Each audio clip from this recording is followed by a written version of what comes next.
Parehong kinall out nila Klay Thompson at Draymond Green ang kanilang former teammate na si Kevin Durant sa sinabi nito mga idol patungkol sa kanilang team na Golden State Warriors. Nag-react si Kevin Durant sa isang komento na nagsasabing mas malakas daw ang Sixers ngayon kumpara sa Golden State Warriors. Ayon pa mismo kay Kevin Durant mga idol, hindi raw talaga malapit ang Golden State Warriors sa 76ers sa ngayon.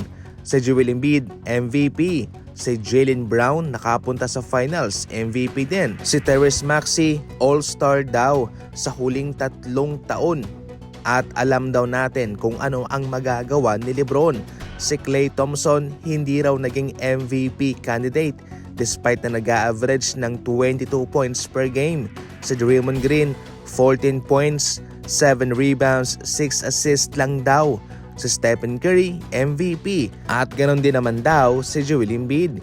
Kaya hindi niya maintindihan kung bakit marami ang nagsasabi na mas malakas daw noon ang Golden State Warriors kasama siya kumpara ngayon sa Sixers na mayroong LeBron at mayroong Jaylen Brown kasama si Embiid at si Maxey. Para bang hindi mo talaga akalain na nanggaling ang mga salitang ito kay Kevin Durant.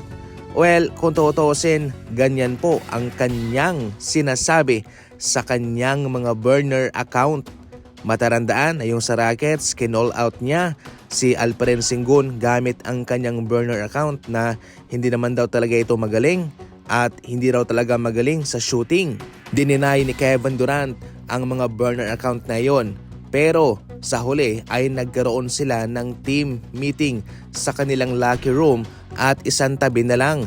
Pero later on ay hindi pa rin daw nakakalimutan ng kanyang mga teammate ang mga salitang iyon.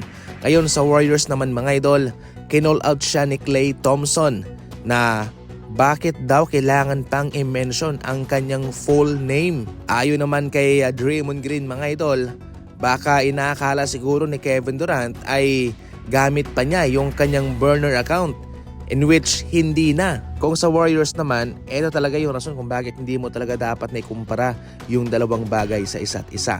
Kung tutuusin mga idol, oo, hindi nga MVP si Klay Thompson. Pero kitang-kita ang kanyang kalagahan sa dynasty ng Golden State Warriors, yung kanyang pamatay na shooting. Si Draymond Green naman, hindi kasing galing ni Jaylen Brown. Pero yung kanyang depensa, yung kanyang mga nagagawa sa assist, sa playmaking, ay yung malaking bagay yun.